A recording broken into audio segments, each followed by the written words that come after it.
Hi, my name is Sindoni. Welcome to another edition of He Walked the Americas. The story in this series are from a book written by author L. Taylor Hansen. Our story today is entitled Into Tula, and here is where our story begins. When the prophet came to Tula, he was in the peak of his glory, because his fame had come to him like a ghost before him, before ever his sandals of gold had led him along the highway to Tula.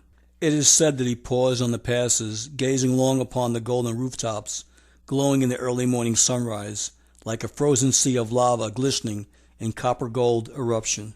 Already everywhere the people were waiting, covering the lands up to the mountains, lining the highways, singing and chanting.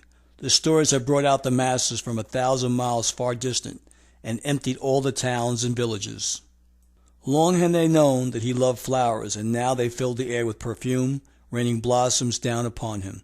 This rain grew thicker as he moved toward Tula.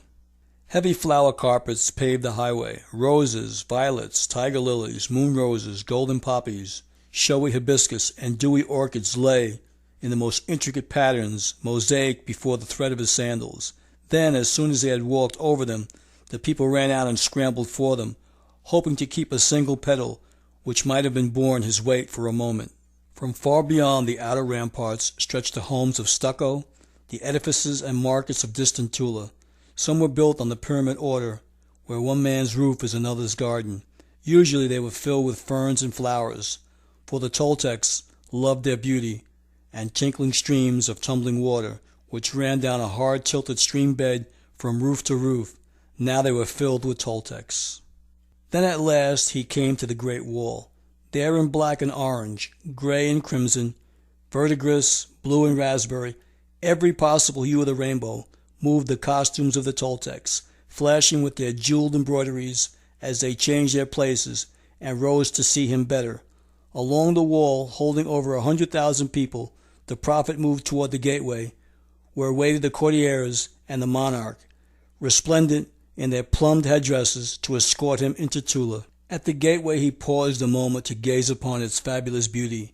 Then he passed through the ponderous portals of metal, encrusted with their pearls and emeralds, and from the throats of 1,000,000 people came a roar like to an ocean, bursting through the mouths of the Toltecs, as the monarch bowed low before him and escorted him into Tula the Golden. He was led to the great hill of loud outcrying known as old Tizi Tepik, the last word meaning mountain, which then towered above the golden city. From here he was given a seat of honor, where he could watch the ceremonial dances given in his honor, with the dancers chanting the Toltec welcome. But it was when he started to speak, then a miracle happened. Never before to a great distance could the voice of one man be carried, but from the hilltop to beyond the sea, to the wall and onto the mountains went forth his beautiful voice, his musical voice, speaking in Toltec. It is said that after his greeting he plainly derided the masters, calling on them to renounce slavery.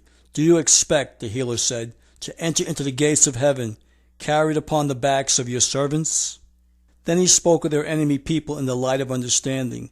He told them of his distant travels and why there should not be war and pillage. He told them of these people they hated, and how with only love he had tamed them. No one who ever stood in his presence and heard that voice of compelling magic which swept away all opposition could ever again forget the healer. And so it was that day in Tula. The head plums of the Toltecs were bowed, and in mass were they converted. Did Jesus walk in the Americas among these ancient peoples? Our next story will shed more light on that. I'd like to thank everyone for watching. Entrance into Tula.